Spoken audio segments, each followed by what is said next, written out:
Is the Krakoan age coming to an end? Ooh, we got feels and we need to talk about Rise of the Powers of 10. Issue number 3, the solicitation just came out, and Amelia, there is Moira not looking happy at all.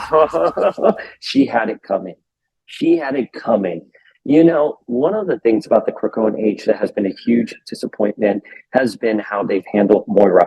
And I got to tell you, I think I can speak for general fandom, not everyone, but general fandom, that Moira being revealed as a mutant this entire time was well received for such a big retcon like that, right? Because Moira was always supposed to be a mutant ally who was a human geneticist and somehow got the legacy virus despite it being a mutant only disease, and then was killed in the late 90s by mistake, by the way. So, you know, the fact that she came back and that she has this complicated history with Destiny and Mystique, ooh, it was so good.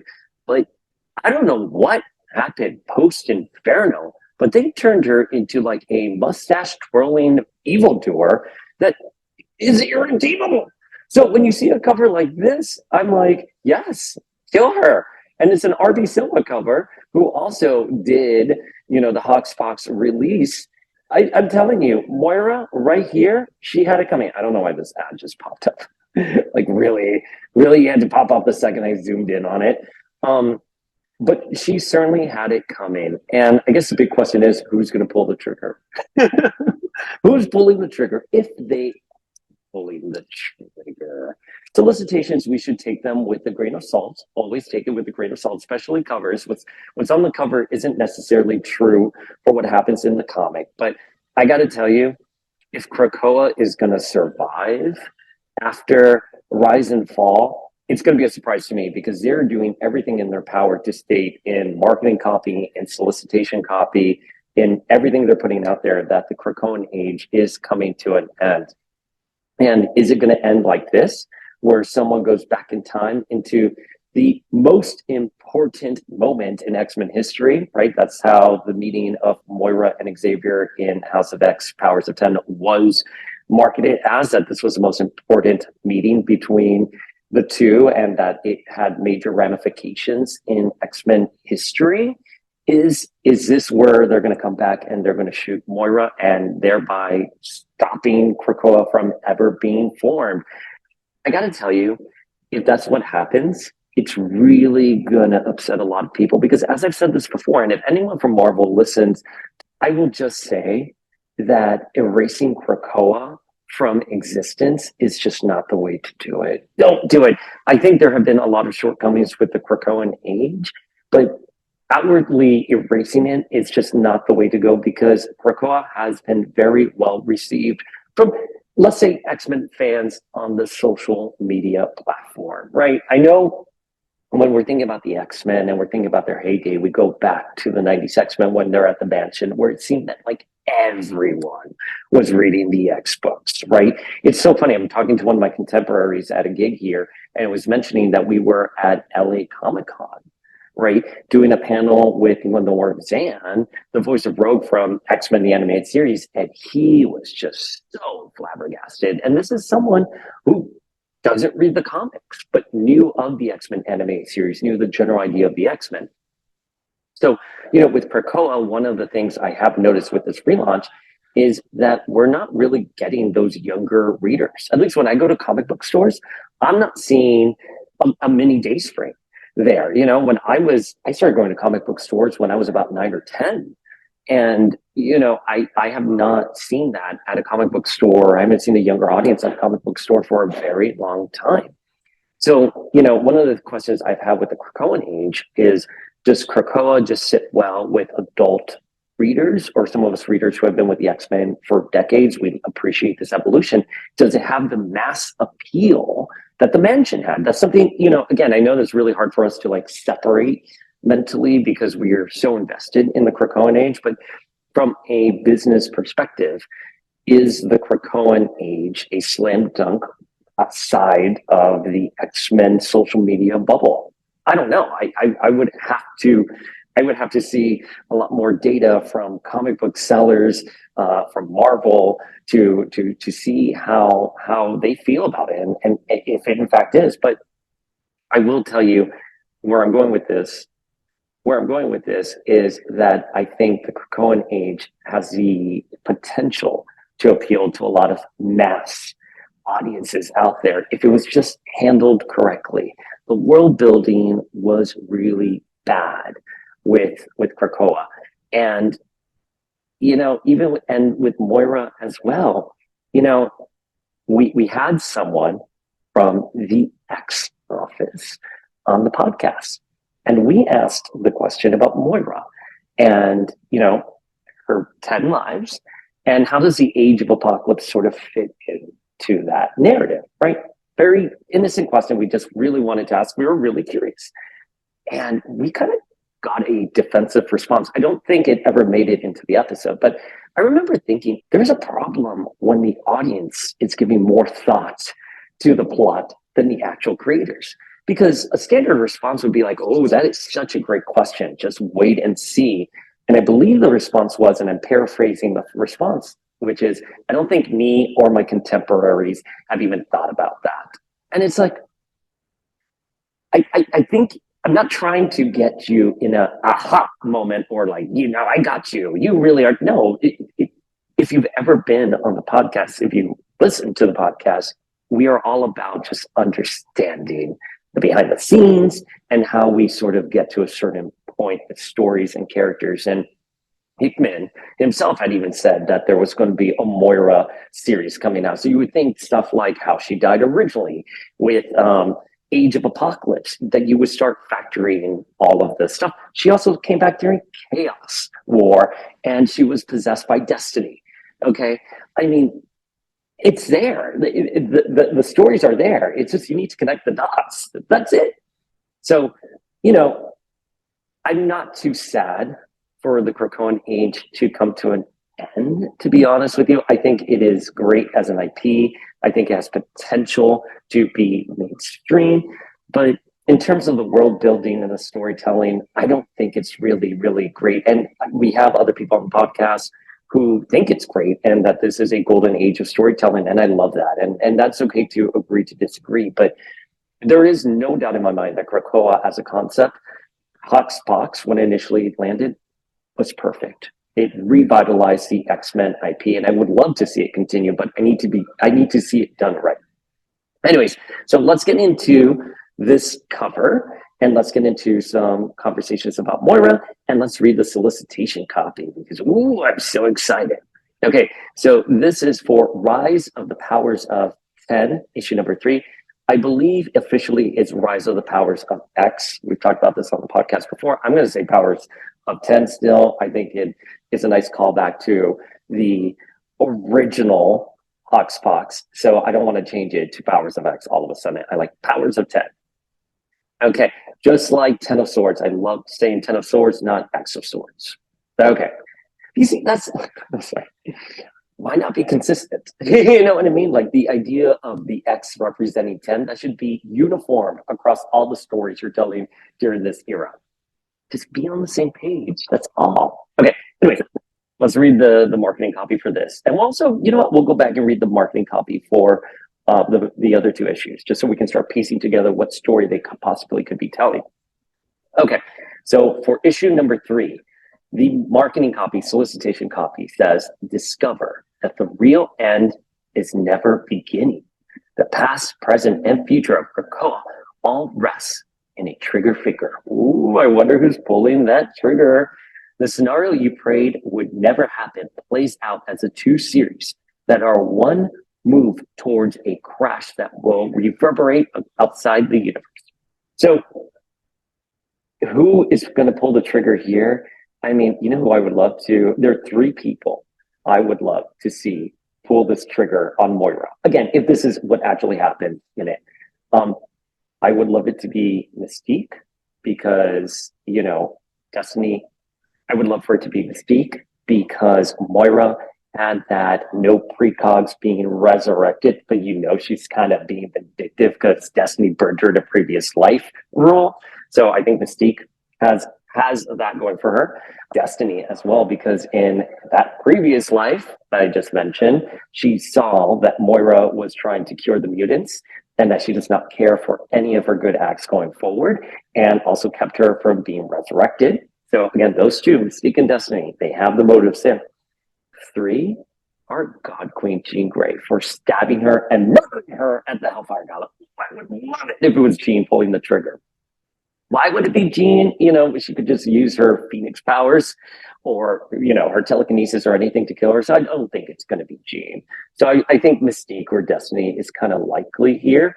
And, maybe it's Forge who creates a gun that's a special gun to kill Moira, right? We'll see how it all unfolds. But I'm sad that we've gone to this point where I'm happy that someone's going to shoot Moira, because I think when Moira was revealed to be a mutant, and we've seen that journey she had in her 10 lives, she was motivated by the fact that mutants always lose. There's always a dystopian timeline. There's always a bad future awaiting them. And Moira wanted to solve that problem. And that's why she wanted to create Krakoa. You can understand why her motives would be dubious, or she would be morally gray. I love that. I think that is chef's kiss, perfect storytelling.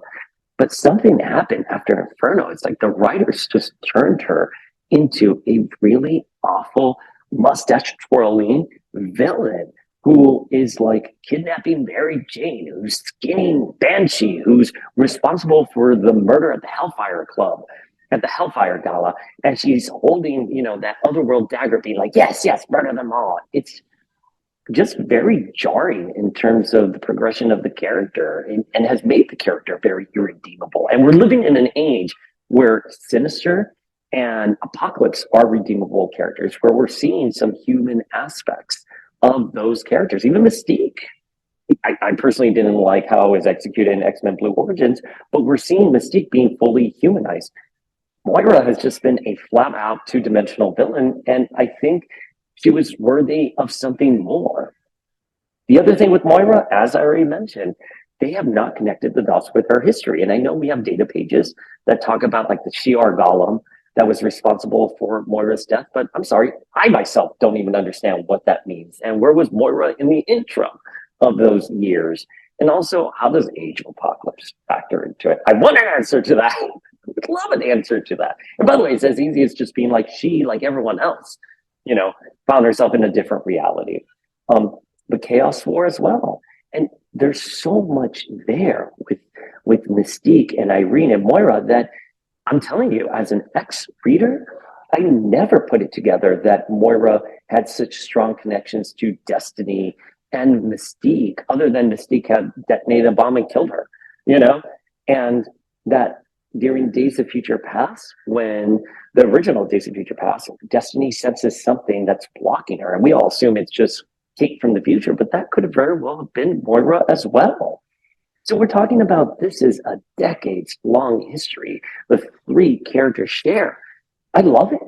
And again, the fact that you have a character like Moira, who is being petty on one hand, but using tact and strategy to be like, hey, the agreement, we can't have precogs on Krakoa because they'll know we always lose. So no resurrecting Destiny.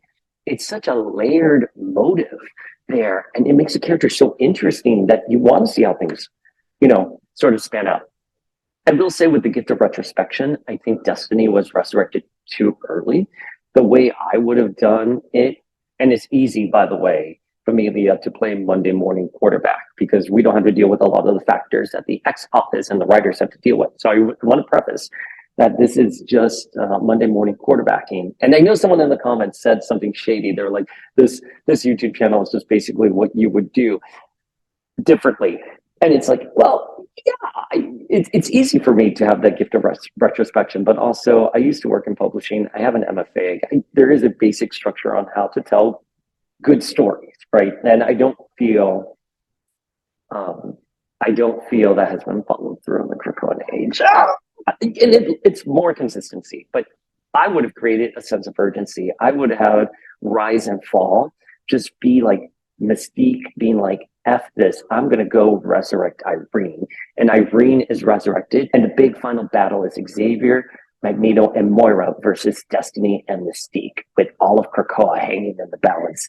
I think the aspect of character drama has been lost in favor of very overly complicated plots in the Krakoan age. That is just my opinion on the matter.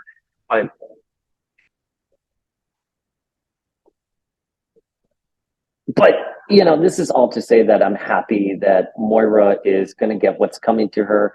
Kill her good. Do not bring her back. Let her stay dead. Oh, I'm sorry, Moira. I'm so sorry. But, okay, so that was the solicitation copy for issue 3. Let's look at issue 2 here, which says, "The last hope.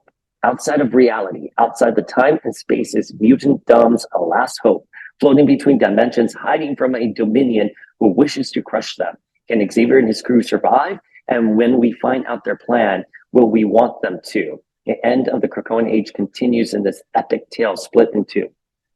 So I do think it's, you know, we kind of started Hoxpox with these characters, right? Like Moira, Magneto, Xavier, Jean, Scott, Mystique, Destiny.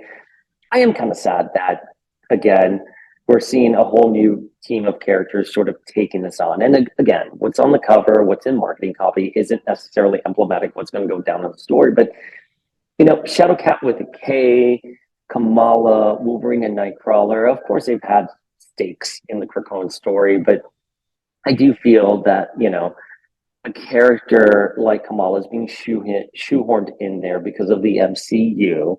And again, I've come to really like Kamala as a mutant because of Iman Vellani's portrayal of the character in the Marvel. So fine, you can have her there as well. But I do think the focus should be on like the other characters that have really done a lot of the heavy weight, you know, in terms of the plot for Krakoa, like Doug Ramsey, again, like Mystique and Destiny. I would love them to be on the covers.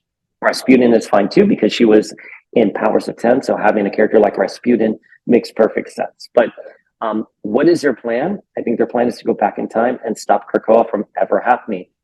And I think that's why they said the end of the Krakoan age continues in this epic tale split in two. And when we find out what the plan is, will we want them to do it? And the answer is no. Again, I am a big fan of the Krakoan age as an IP. Again, I just want to stress that. I really wish we were in a scenario where Krakoa will endure, but they're making it pretty clear that the Krakoan age is coming to an end. Again, if they pull a fast one on us, I'm like, okay, it's Marvel marketing copy. What else is new? But as a reader who's earnestly looking at all this, I'm going to say, yep, it's coming to an end. Okay, I think we've read this before, but we'll read it one more time. The fight for Krakoa has been lost. 10 years ago, the mutants returned from their exile to try and reclaim the Earth from the forces of Orcus. They failed.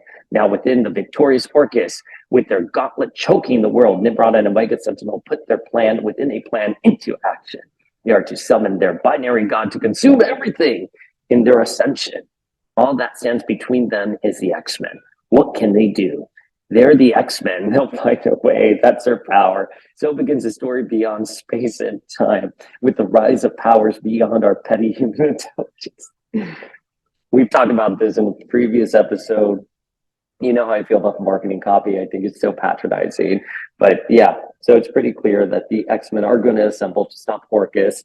It looks like they're going to link what's going on with Orcus with what we saw in Powers of 10, where humans are the ones who are part of the evolutionary ladder, and mutants are more of a splinter because of humans bond with the phalanx. You know, obviously they're going to be summoning a celestial binary god here for their ascension.